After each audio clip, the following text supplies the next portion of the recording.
Secret recipe MDH का जीरा SIP जल जीरा मसाला। सिप सिप जीरा सिप MDH का जल और जीरा सिप MDH का जल जीरा सिप।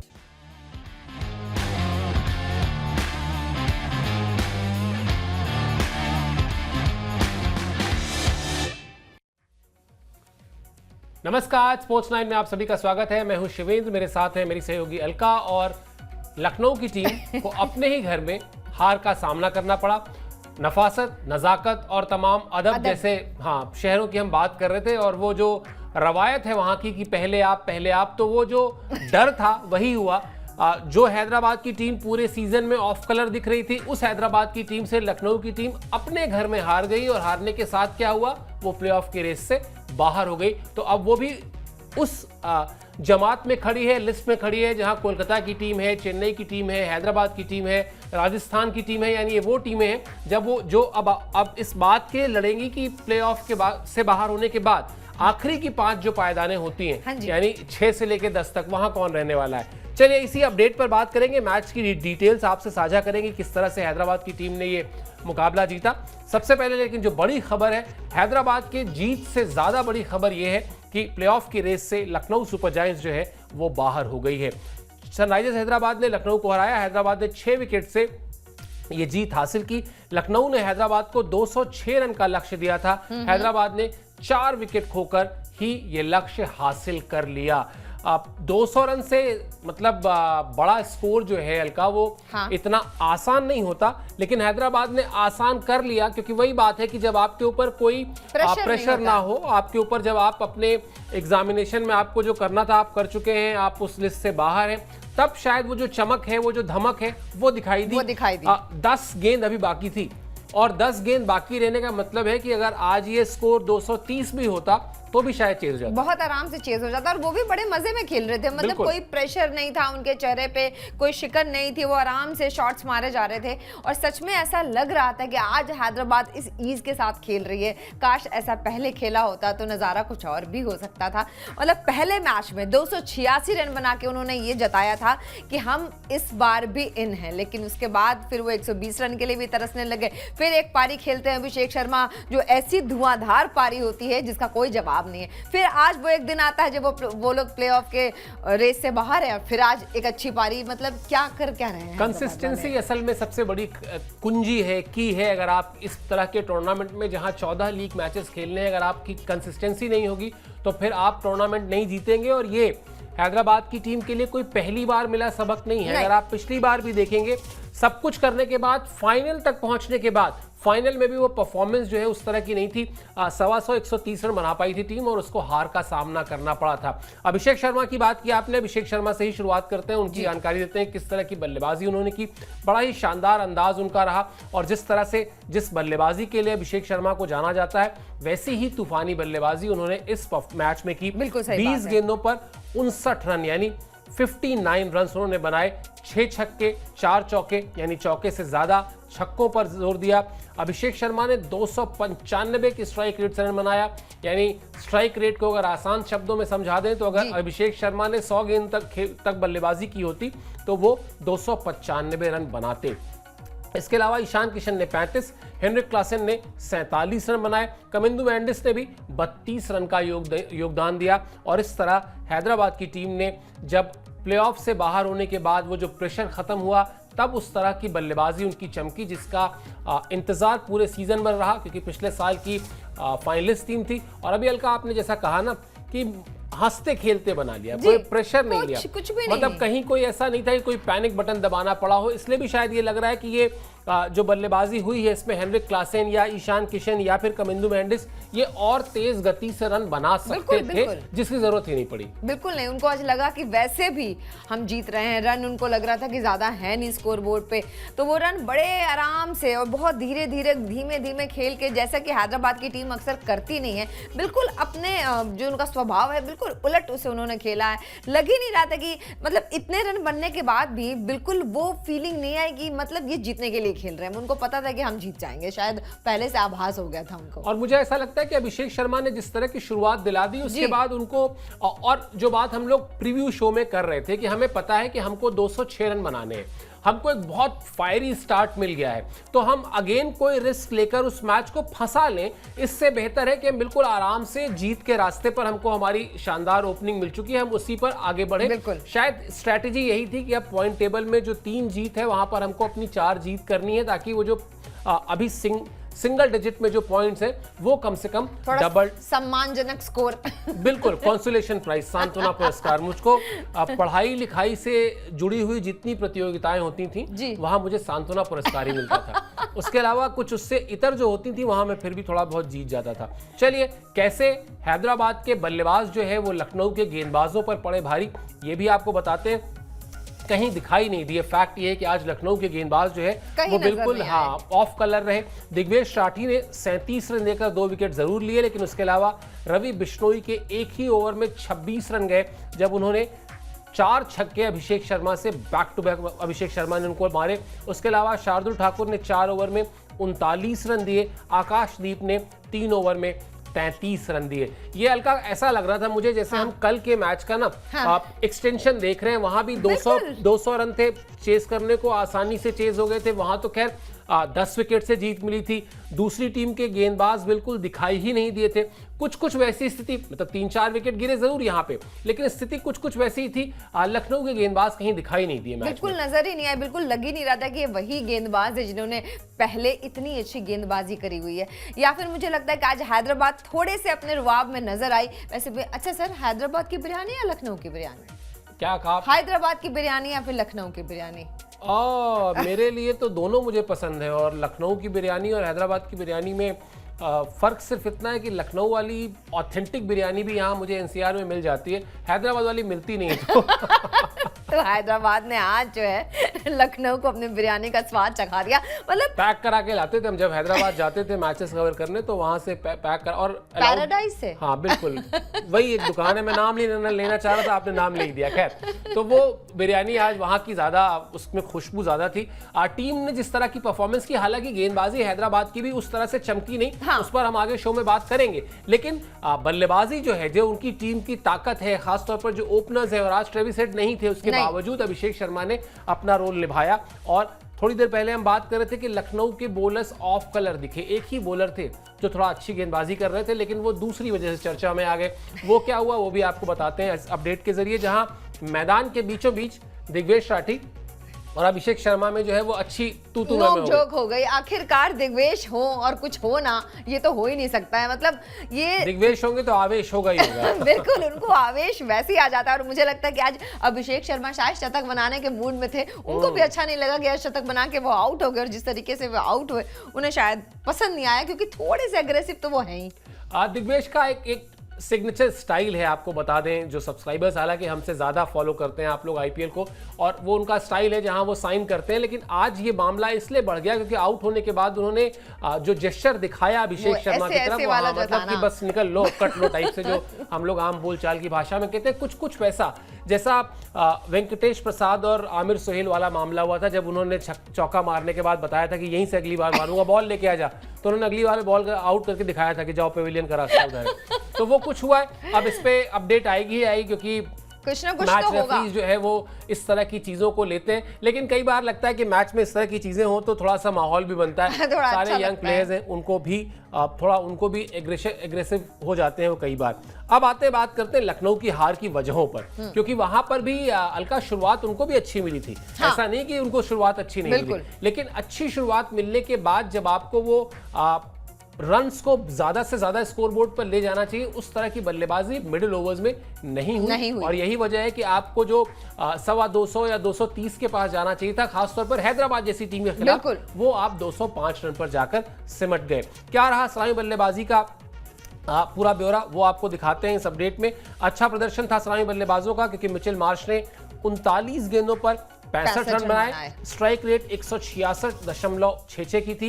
एडन मार्करम ने 38 गेंद पर 61 रन बनाए, स्ट्राइक रेट 160.52 की थी। लेकिन मध्यक्रम में फिर सिर्फ निकोलस पूरन का बल्ला चला, और वो भी 45 रन उन्होंने बनाए 26 गेंद पर, स्ट्राइक रेट 173.07। यानी कुल मिलाजुलाकर कहा जाए कि लखनऊ की टीम को जिस तरह से आप आप जब जाते हैं मैच खेलने, आपके सामने जो विरोधी टीम होती है, आप अपनी ताकत के आकलन के साथ साथ उसकी ताकत का भी आकलन करते हैं। वो ज्यादा इंपॉर्टेंट है। आप देखते हैं कि उनकी क्या ताकत है। आप अच्छी तरह जानते हैं कि ये टीम भले ही प्लेऑफ की रेस से बाहर हो गई है, लेकिन ये टीम जब चलती है तो 280, 286 कुछ भी इसके लिए संभव नहीं। वहां पर मुझे ऐसा लगता है कि शायद टीम मीटिंग में ये होना चाहिए था कि हम कम से कम 250, 230 रन जोड़ेंगे।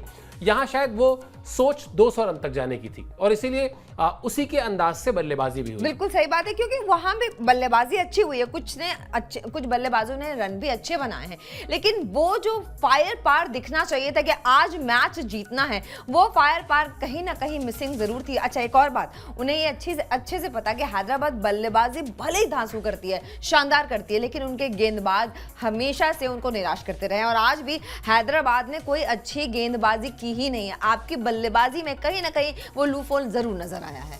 बिल्कुल। और जब आप लखनऊ की गेंदबाजी की हमने बात कर ली, बल्लेबाजी की बात जब कर रहे हैं, और इसमें जो एक मिसिंग लिंक है, जब हम कह रहे हैं कि अच्छी शुरुआत मिली, मध्य क्रम में निकोलस पूरन ने भी रन किए, तो फिर रन बने क्यों नहीं? रन इसलिए नहीं बने क्योंकि ऋषभ पंत जो है वो एक बार फिर फ्लॉप साबित हुए। अगर ऋषभ पंत वहां पर जो उनकी जिस खूबी के लिए, जिस उपयोगिता के लिए उनके ऊपर 27 करोड़ रुपए खर्च किए गए थे, उस वक्त अगर वो उसका कुछ भी हिस्सा अगर वो रिफंड करते तो शायद ये स्थिति ना होती और यहाँ पर टीम जो है वो 225 रन तक आराम से पहुंचती। वो अपने 27 रन भी बना लेते कम से कम। एग्जैक्टली। क्या रहा उनका ब्यौरा, वो भी आपको बताते हैं। एक बार फिर नाकाम रहे, 27 तो नहीं बना पाए, सिर्फ 7 रन बनाकर आउट हुए ऋषभ पंत। ईशान मलिंगा ने अपनी ही गेंद पे बड़ा ही शानदार कैच लपका और कमेंट्री कर रहे थे, जो उन्होंने कहा भी कि कई बार ऐसा होता है कि जब आपकी किस्मत खराब हो तो गेंदबाज एक ऐसा कैच भी पकड़ लेता है जो वैसे काफी मुश्किल है, क्योंकि अच्छा कैच था, फॉलो थ्रू में तेज गेंद थी, लेकिन वो कैच ईशान मलिंगा ने पकड़ लिया। 12 मैच में अब तक 135 रन ही बने हैं और 27 करोड़ की कीमत का दबाव जो है वो साफ तौर पर नजर आ रहा है, उनकी बल्लेबाजी पर, उनके उस बॉडी लैंग्वेज पे नजर आ रहा है जो मैदान में हमने देखी। और आज तो टीम के ओनर, ऐसा सबने देखा ही कि उनके आउट होने के बाद वो गुस्से में बाहर चले गए। हालांकि बाद में वो दिखाई दिया कि वो वापस लौटे, लेकिन वो जो पक रहा है उनका गुस्सा, वो प्रेशर कुकर में वो किसी नजर आ रहा है। हाँ बिल्कुल, वो चेहरे पे दिख रहा है। बिल्कुल, वो फटेगा जरूर, बिल्कुल फटेगा। और सबसे बड़ी बात है कि उन्होंने आपको एक अच्छी टीम बना के दी। ऐसा नहीं है कि सिर्फ ऋषभ पंत पे ही सब कुछ टिका हुआ है, सारे प्लेयर्स अच्छे हैं, सब कुछ अच्छा है, लेकिन टीम को वो परफॉर्मेंस कभी भी नहीं मिल पाई जो मिलनी चाहिए थी। पेपर पे इतनी स्ट्रांग टीम है, लेकिन जैसे एग्जीक्यूशन का टाइम आता है सारे के सारे गोल हो जाते हैं। अगर कोई अच्छी बल्लेबाजी कर रहा है तो सिर्फ 2 ही लोग बल्लेबाजी नहीं करेंगे। ऐसा बहुत कम होता है, जैसा अगर जीटी की टीम ने किया कि 2 ही लोगों ने मैच जिता दिया।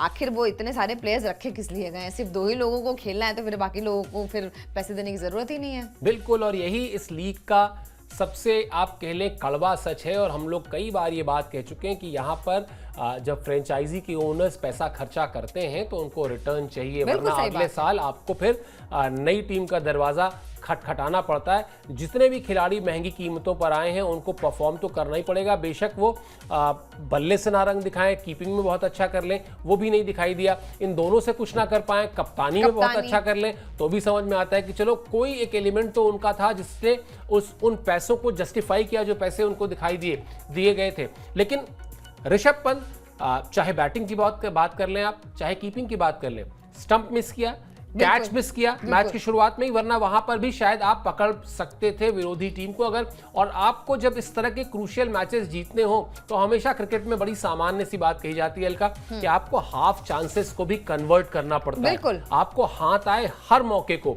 ग्रैब करना होता है, बुलाना पड़ता है। वो भी नहीं दिखाई दिया ऋषभ पंत के अंदर विकेट के पीछे। चलिए शो रैप अप करें, उससे पहले हैदराबाद की गेंदबाजी की बात कर लें, क्योंकि वहां पर भी जैसा अलका भी थोड़ी देर पहले कह भी रही थी कि गेंदबाजी उनकी कोई बहुत स्ट्रांग पॉइंट नहीं है। इस मैच में भी दिखाई दिया कि वो उस तरह से गेंदबाजी नहीं हुई जिस तरह की होनी चाहिए थी। बावजूद इसके वेल सपोर्टेड बाय बैट्समैन जो आज उनके बल्लेबाजों ने किया, इस वजह से टीम को जीत मिली। हैदराबाद की गेंदबाजी पे थोड़ी सी बात कर लेते हैं, जहां मलिंगा और कमिंग्स को छोड़कर बाकी सभी गेंदबाज जो है वो महंगे साबित हुए। 4 ओवर में कमिंस ने 34 रन दिए थे, ईशान मलिंगा ने 28 रन दिए। ये 2 किफायती गेंदबाज रहे, लेकिन हर्षल पटेल ने 4 ओवर में 49 रन दिए, उनको 1 विकेट मिला।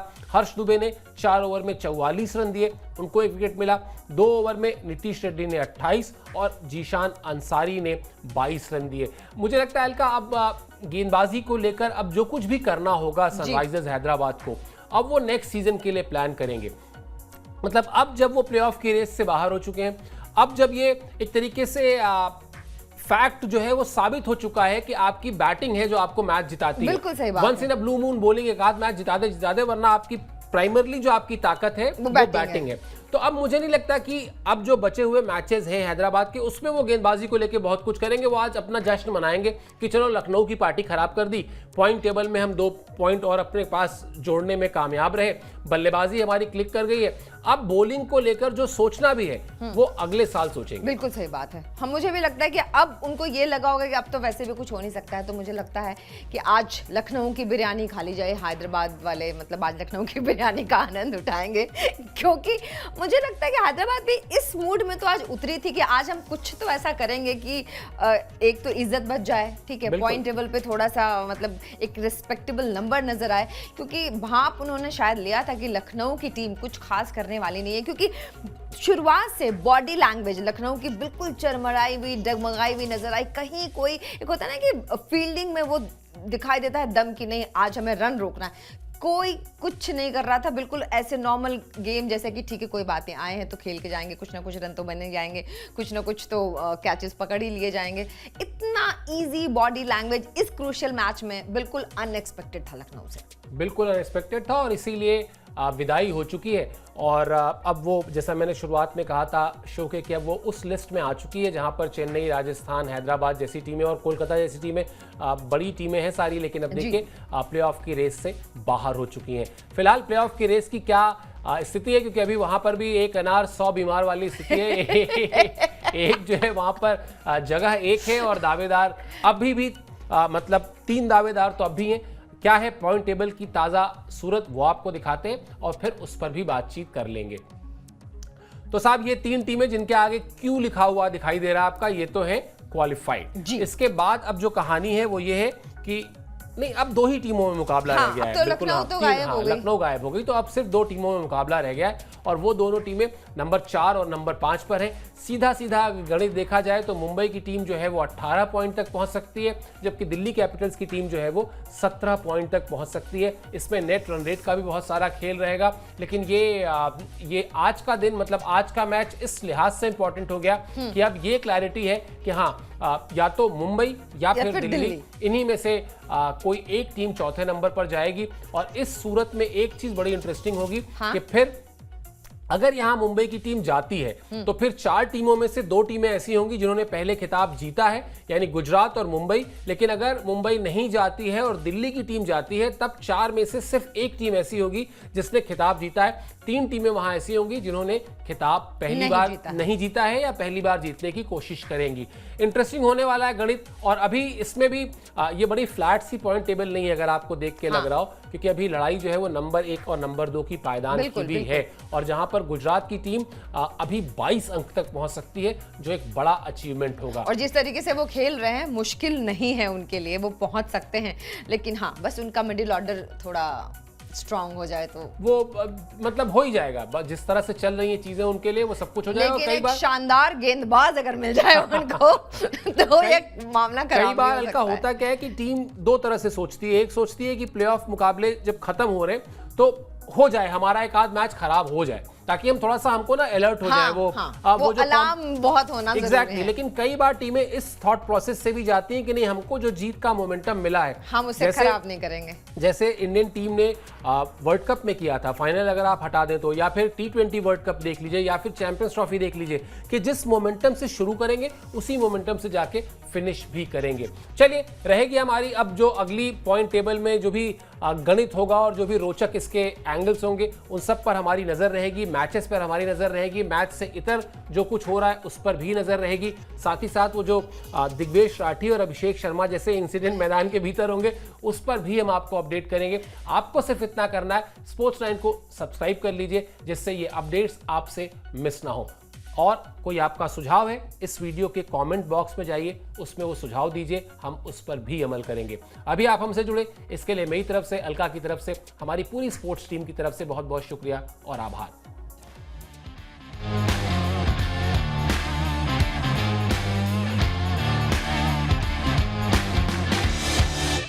ये है सीक्रेट रेसिपी MDH का जीरा सिर्फ जल जीरा मसाला। Sip, sip, jeera sip, MDH का जल्दी और जीरा sip, MDH का जल्दी और जीरा sip।